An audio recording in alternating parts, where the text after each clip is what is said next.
Mbote na bino bino bae bandeko ya biso bozami wana ne kolo Congo démocratique pe basusu bozami bongo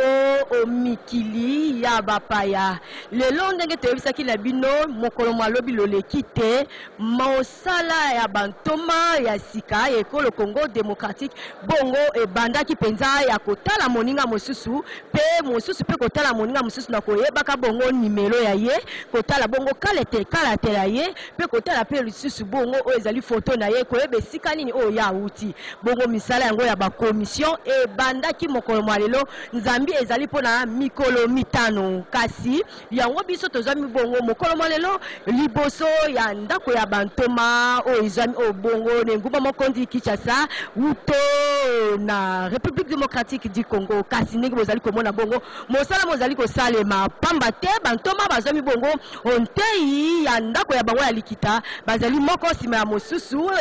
etuluku sima etuluku mosusu kolandela bongo baninga ya bango bazomaki o baponomaki na bituka tope nengwa mokondi Kinshasa mosala ngo mozali kosalema malamu kasi lokwa na pesaki na bino bongo elaka te biso na bino tokotambola bongo engebene sima ya bango po kolanda lolenge nini makambo yango mazali kosalema yango mokolo lelo tokutani lisusu oboso ya ndako ya bango ya bantoma kasi lelo tozali koyebisa bino ezali mokolo ya yambo kasi mosala yango ekosalema bongo mikolo mitano mpomba te bazali koboya te badongoli miso to pe bosoto ekota na kati ya ndako ya bango ya bantoma to pe bato mosusu bakoya amibengi toma kasi azali ntoma te aye na kombo ya moto mosusu kasi azali moto wana te na yango basali bongo commission na commission ekozala moko na sima mosusu liso likolo ya mosusu po ya kotala bandeko ya commission oyo bango bazali penza ba oyo balongo bani kokota olikita ya bantoma to te bazali bongo kotala kolandisama na bamakalo to pe bakalate ya bango bazali kotalisama kolanda bongo oyo ezali pe bakombo ya bango kasi lokola biso to bongisa mite po ya kopesa na bino litono moko na moko to pe okio moko na moko sima mosusu bango moko bantoma bazali wana oyo balengelani po na kobongo kopesa na biso oyo ezali penza na polele nyonso makambo ndenge ezali kotambola ontei ya likitali ya bango tolanda na mwa sima mwa ntango moke tokokutana na moko sima mosusu akoyebisa na biso nini basololi na kati ya masolo na bango tokoba kasi lolengi botambwisi makambo kuna toloba nini bomoni ekola ezali kotambola pa malamu te na mwa kolanda makambo nde bozali kolandela baninga na bino mosusu. Non, je crois que vérification à mandat ezali différent na musala ya cour constitutionnelle biso toko vérifier soki ya solo mikanda ya député nyonso ezali na kati ya dossier oyo seni atindeli biso et que to vérifier pe et que mutu ya solo dossier batindeli biso ezali ya mutu azwaki oyo abimaki député à circonscription wana donc ezali te musala ya ko valider ou bien ko invalider ba député boko valider te to pe boko invalider te ba député kasi ba imboka pe ba kozwande masolo pene ya bino ke moto wana to monaki bozapela makoki ko yeba te moto elongo bani te atako cour constitutionnelle de ko c'était tozali na pouvoir wana te ngana za mutu ya bandundu siko ba pesi ngai na vérifier pouvoir na valider pouvoir ya batu ya Kivu mais na koyeba ndenge nini ke moto wana ko na Kivu azalaki malamu te wana eza musana ngati musana ngai ezali na vérifier ba élément constitutif ya dossier soki ya solo o nyonso constitution alobaki ke po mutu azala député sengeli azala congolais azala na diplôme to expérience équivalent azala na ba candidat azala na ba suppléant na kotala biloko nyonso tout constitution esengaki soki ezali na kati ya dossier wana musala ngai kosuka wana soki eza bongo tolobi ok eza bongo tokopesa rapport na plénière ne moto valider. Ce n'est pas ainsi. Il a été rappelé que les commissions ne sont pas là pour régler des questions de contentieux parce qu'il y a des instances qui doivent traiter ces questions-là.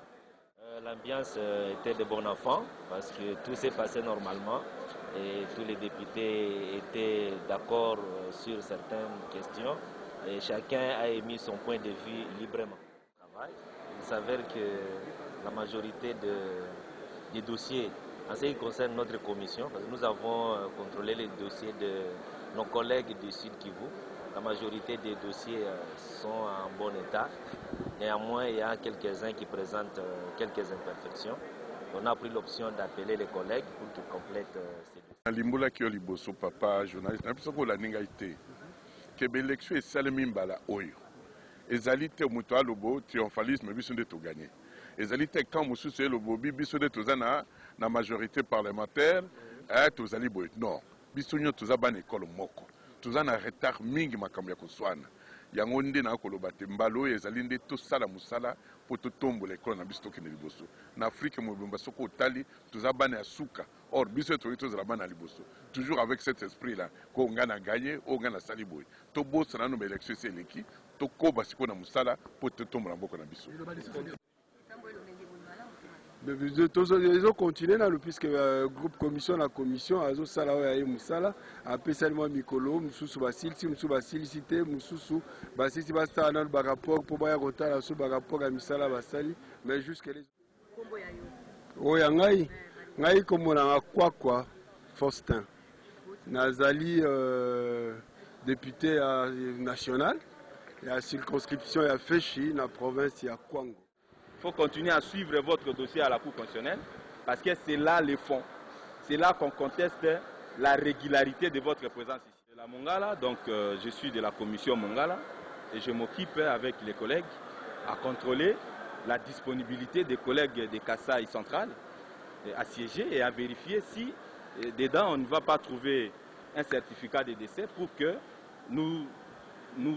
donnions lieu à la validation d'un premier ou deuxième suppléant selon les disponibilités des uns et des autres. C'est le travail que nous faisons au niveau des commissions spéciales, pas plus. Merci. Moni, l'Assemblée nationale, le député Bazo siégé, la présidence Moussa des Osalem. Lelo Moussala ezana Moussala proprement dit na bandité, tozali na phase ya vérification pe validation ya ba mandat. Na ebité na lingala lingi koloba que ndenge toponamaki avant que ba investir biso na o ba bengi validation ya mandat ba vérifier nanu ndenge nini moko na moko akotaki awa akotaki na porte to akotaki na fenêtre. Ya solo bandeko balandi sango ya biso vraiment au côté ya lingala wana ezali bongo lingala news ndenge to solo la kine bandeli tokotaki leo mokolo mwa lelo na ndako ya bantoma kolandisama ya mosala bango bazali kosala ya ba commission elingi koloba nini bato ya province o babimaki na province boye bazali kotala baninga bango babimaki na province o wana mususu pona koyeba te nani nde penza aponamaki nani nde penza auti na kati ya parti politique azali komitalisaki auti kuna na kati tomana bongo awa nde tosukisi o ezali sango ya biso ya mokolo mwa lelo kasi ngai wa bino Laetitia Basingo nazali kokoba bongo kolanda penza malembe na sima bantoma onga na moni na koyebisa na bino o na moni pe ezali malamu te na koyebisa na bino po bino nde na biso ne mutotiaki bango na esika wana moto tokomona malamu te tokobelela na mongongo makasi pamba te baloba te omoni ndoki belela bongo potika na tomoni bongo na sima mwa tango mokia nde tozali kozela mikolo mitano tokozwa suka ya makambo nyonso ndenge ezali koleka awa tolanda sima mwa mikolo.